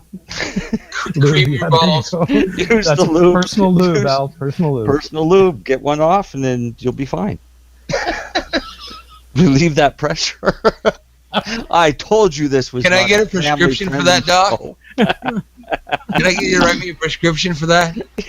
Apply 3 times daily. 3 times daily. I couldn't keep up. I'd be sleeping, man. I'd be sleeping all fucking day. Come on, man. Yeah. Masturbation soothes the soul. Yeah. Well, it actually promotes the production of oxytocin, which makes you happy and relaxed and comfortable. Well, after I got home from the doctor, And I am going to talk about it on the show because, I'm 53 years old and everybody promotes it. Go get your shooter done. Yeah, get the doctor. He was like, okay, drop him. I'm like, whoa. No, dinner first. I didn't even get to that point. The only thing I got from him was, sorry. Sorry, I forgot my glove. So, anyways, I find it kind of disgusting that I'm asked to go for the PSA tests, which is the prostate services something. I don't know what it is. Standard process. Yeah. PSA test. Yep. Yeah, but you know what? It's not covered if you're on disability. It's not covered if you don't have a history of prostate cancer. That's where I was going with that. Yeah. So, but do you think that this would be why I brought it up? Would being adopted and not knowing my family history be enough for them to say, okay, well, we'll do it then? You know what? I think that would be a good case, Al, because you think that would be a valid argument? I think so. I think because it would, because it's an that's unknown. That's the one I'm going to push when I go see my doctor. I would, because I've been asked by the doctor to take these fucking tests. I'm on ODSP, and everything, as far as I know, and it should be covered. Yeah, I think if you put it that way to them, where you just don't know, so you could very well have it in your family. I think they would kind of feel obligated to have to cover it for you. Okay, because the only reason that they wouldn't do the test was because that little box wasn't checked off. And if I had known that, I would have brought my fucking Sharpie with me. Yeah, put a question mark in the box. Just check it anyway. They can't take it back. He printed it out, so it would have been totally different. Oh. Hey, Al, yeah. You know what happens here in Nova Scotia when you turn 50? What? It's mandatory? You get a package in the mail. Yeah. And it has all of the instructions and a little stick. Yeah, I've actually had that and done it, and it didn't show anything. And then a year later, they found a polyp that was large and cancer-causing, but it was benign. Yeah, right. Wasn't cancerous. And they removed it, but he did say that he wanted me to keep an eye on it. So now I've got this fucking issue. So shut up. It makes a seed on a stick. It makes you. I'm thinking a telescope. It makes you wonder. I mean, they push it. There's commercials. If you're 50 years old, go get men. Men have this issue. Go get your. They push it. Here in Nova Scotia, it's men and women. When you turn 50, they send you one of these. And if you don't send it back, they'll send you another one. And you see, my doctor... I said, stop sending them to me because I'm not sending you any shit. Can you sell them? I don't know. Yeah. I just throw them in the garbage. You just need a little help, Marcel. What? Get my penis to help you. Nah. Well, see, that's what I was thinking. Is if I was going to send in the sample, it wouldn't be from me. That's kinky. This is turning into a whole so other you show. Take a sample from my penis. Is that what you're saying? Yeah, I'll send you my penis sample. Oh boy, here we go. Tell me if my penis has cancer. I apologize. I apologize to everybody that's listening right now. Okay, let's make it perfectly clear. Marcel's dog's name is my penis. No, it's not. It's my penis, a.k.a. penis. I had to change this spelling to make it less offensive. He still takes my penis out for a walk occasionally, okay? Oh, yeah. And Ross enjoys it when he does. Of course I do. The open air. And I love cuddling with my penis. Do you like it when my penis licks you? No, I don't. My penis isn't allowed to lick me anymore. And when it... No, I'm not going to say it. No, I'm not saying it. No. Yeah, careful. When it spits at you, you do. Yeah. I'm so glad you named your dog my penis. Me too. Best name ever for any dog. It is. I got to admit, that's the best one ever. Chris, what's going on as far as court stuff goes out there? Anything happening this week? Not this week, but there's a couple of cases coming up here. I think there's one more this month, and there's a couple more next month. I think October is a little more active. Cool. I couldn't list them off on the fly. Sorry. You didn't know That's there was okay, going to be didn't know there was going to be a test, man. I tried. I'm sorry. Way to put the guy on his spot. What do you? Yeah, well, time for the next guy. Ross. What? What? Ross. What? Ross. Yeah. Do you have any sales on at the store today? Sure. We've always got a sale on at the store. Yeah. Yeah, we have packages, the light packages. Ross has got a package. Yeah. Yeah. We've got some huge packages. You can buy Ross's smaller packages at you can, yes, cost, you can or you get can the buy mini package Ross's big package, but or the huge package, which is like everything. You get it all. Oh, yeah. And you get it for a discount. Right, both discounts. Gotta love them. Am I marketing good yet? Oh, I love it. So basically, you're turning in grow systems as Happy Meals. We're kind of giving out grow systems that have Happy Meal certificates inside the box, and you don't know until you get it home and you pull it open. You go, "Oh, look, a free bulb." Oh, see? That's the toy. Surprise! There you go. So that's all you have to do is call them 420 Happy Meals or something. Well, speaking of products, I've been using this little Herbva, and Deb has one as well, right? No, Deb's using the Arizer. Arizer. Yeah. Oh, okay. Yeah. I thought she had the same one I had. No, that Herbva was sent to you for review by Vapes and Papes. Yep, that's why I'm reviewing. Nate. You gotta love Nate. Yep. That's Nate. Nate from Vapes and Papes. I gotta say, Nate's great. I'm loving it, great. and it's my new best friend, and thanks, Nate, appreciate it. It's sorry, man, I don't have anything bad to say about it yet. Cool, that's great. Yeah, I don't. It gets a little warm, but it's a vaporizer. But yeah, no, I'm enjoying it. It's a nice little unit. Yeah. So now that filled up 5 minutes. I'll do a review on this nice Afghanistan hash, but probably not a good idea. Well, I'll read these scissors I've got here, but I don't know where they came from. I've had them for years. Yeah. All right, I'll give you a review. Okay. Trim bins. If you trim bins are cool. Yeah. Trim bins are awesome rigs. Yeah. I don't know what you're talking about. It's a bin, and it's got little holes for your arms where you can rest your arms, and it sits in your lap, so you can I can sit back in my easy chair with my feet up and just sit there and trim and trim. And what do they run? Well, it's got a screen in the bottom. It's got a screen, and when you do your trimming, trichomes fall through the screen, and it's a really high micron screen. So when I swept up the dry sift basically from the bottom, it looked like, to tell you the truth, it looked like a line of cocaine. It was pure white trichomes. And it's around the 25 micron size. So it's all the smaller balls, which are going to be higher in THC. It comes with a nice little non-static brush, so you can sweep it all up. And what do one of those cost you?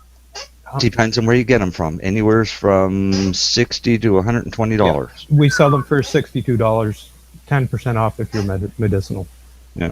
Wow. And where can they get one of those? Where BMA is Hydroponics. They could call BMA Hydroponics and say that you heard it from the show and ask for your $50 coupon. No, that was if you last told week. me what I said in Spanish. Don't forget, you gotta say, well, hasta mi primero días, okay? Se habla español muy poco, pero un acento inglés. Pourquoi? That's all I got. Yeah, por favor, señor. Lo siento. Okay, so now if you can tell me what I just said, you get a $50 gift certificate. That's there you go. There you go. And you can find BMA from going through our website. There's a big banner. Big, huge banner. Biggest banner on the fucking page. Yeah, I'm kind of like the LPs. You know, I've bought a major share of the 420 radio show. So yeah, it's kind of a takeover, and you know, we're gonna start making some new rules. Yeah, I'm a sellout. I sold out. Yeah, You have rules? Sorry. Yeah, we have rules now. Yes. Oh God. Yes. We have to follow these rules. Yes. There's Ross- only certain things you can say. We have to Ross is spend at gonna least. Ross is gonna stand there with a spoon. No, you got to spend at least 30 minutes talking about BMA hydroponics. Do we just say it over and over and over, or do we got to say something specific? No, you have to heap praise on it. I mean, come on. All right. I didn't spend $150 to buy 51% for nothing, you know. Wait a second. Hold on. $150 for 51%. Yeah. Yeah. We'll be right back in a minute. For 51%. Yeah. Growing your own vegetables, flowers, or even medicinal plants can be a challenge without the right equipment and proper know-how. At BMA Hydroponics, not only are they your urban horticultural experts and suppliers, but their staff holds the customer's needs paramount to making a sale. Family-owned with decades of experience and knowledge, they offer free advice in person, by phone, or email. BMA Hydroponics wants to ensure you have the advice you need, which is why you'll find tips and tricks on different ways to grow, like wick, ebb and flow, drip, or aeroponic system, as well as other helpful links at bmahydroponics.com.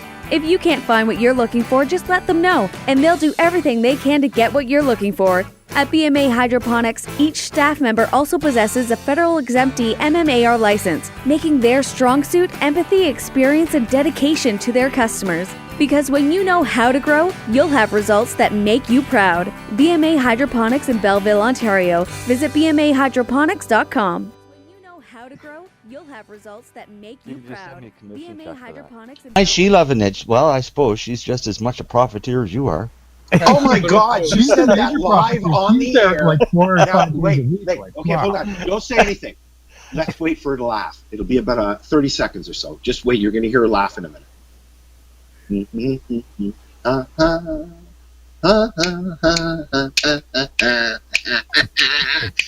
are we waiting for? Deb to laugh. Because you just called her a profiteer. We're on air.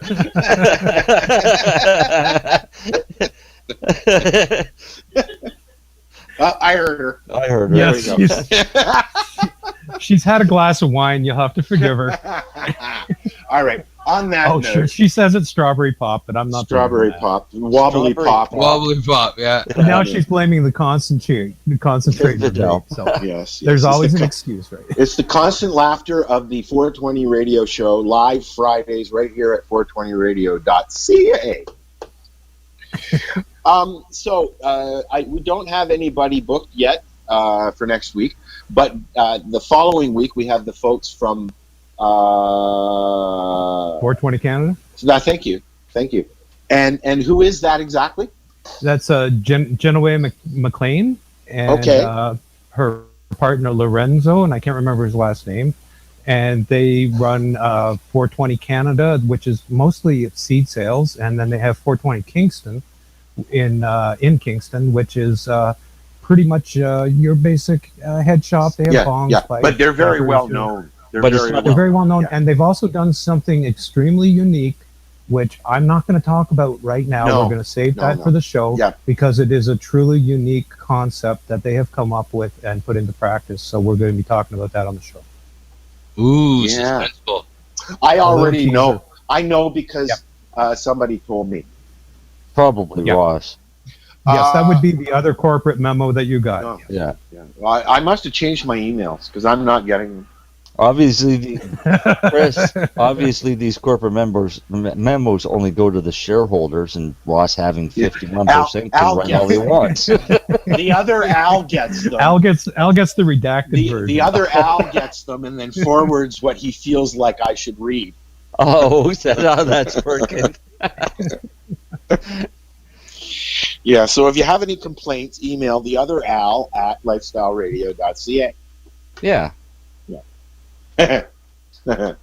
Sorry, Al. All right. I think we're out of here. I think you know what? I've got some lab cats, coffee and pot loaded up.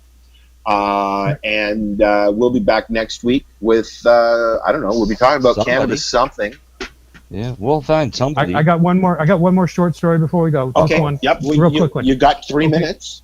A person came in the other day and told Deb that his doctor wouldn't sign for him because marijuana was spelled with an H.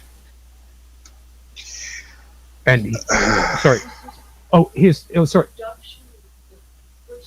Maybe we should start having Deb on the show. Yeah, I know what she's right here. Like, okay. He was trying to get permission from a landowner to designate his property, and the property owner wouldn't sign for it because he said marijuana spelled with an H. This must be a fake form. Oh my God. I know, so he had to give reply is, well, we're sorry, but Health Canada, I know, spells it with an H, so they not anymore. No, because it's all over the regulations. It's all still with an H. Yes, and it's always been done to differentiate it from marijuana with a J, which they tell kids is bad for them. So wait a minute. H is health. Wait a minute. You're telling me that they've only changed the word in the name of the title regulations to cannabis. But in the regulations, it's still marijuana with an H. Yes. Motherfucker. Yeah. And that caused this property owner to say, "Oh, this has got to be fake. Nobody spells marijuana with an H." Yeah. You know what? That's something I didn't even notice. Now, is that going to cause issues, do you think? Well, it has already for that guy. For that guy causing it. Yeah. Wow. It's kind of like the word sample on the medical document, right? All that guy has to do is print off the regulations. Yeah, and that's what Deb did. She printed them off for him and said, "Here, take this to the guy. You can show it to him, and just use a yellow highlighter they're the and idiots highlight that don't the know how to 58 spell. places where they use marijuana with an H." Yeah. Wow. These are the ones that spell it wrong, not me. Yeah. Every day, I'm shocked and amazed at the utter assholeness that the Canadian government is deciding to be about something that we've been allowed to use for how long now? Yeah. Technically ever. Only for the last 14,000 years or so. That's It's not like there's precedent or anything. Well, we'll be back in 14,001 week. Hours. 43 hours, 59 minutes, 35 seconds. Yeah, whatever it is. Something like that. All right, we're out of here. Later, guys. Thank you very much for listening. And the podcast will be up as usual. For putting up with our nonsense. Yes. Organizational chaos. The insanity. All right, we're out of here. So what are you doing? Nothing? Why not? Trying to get on this Lifestyle Radio website. Sounds like a cool website. Yeah, it's alright. Oh, wait, I might have it. You might have it. You're listening to Lifestyle Radio.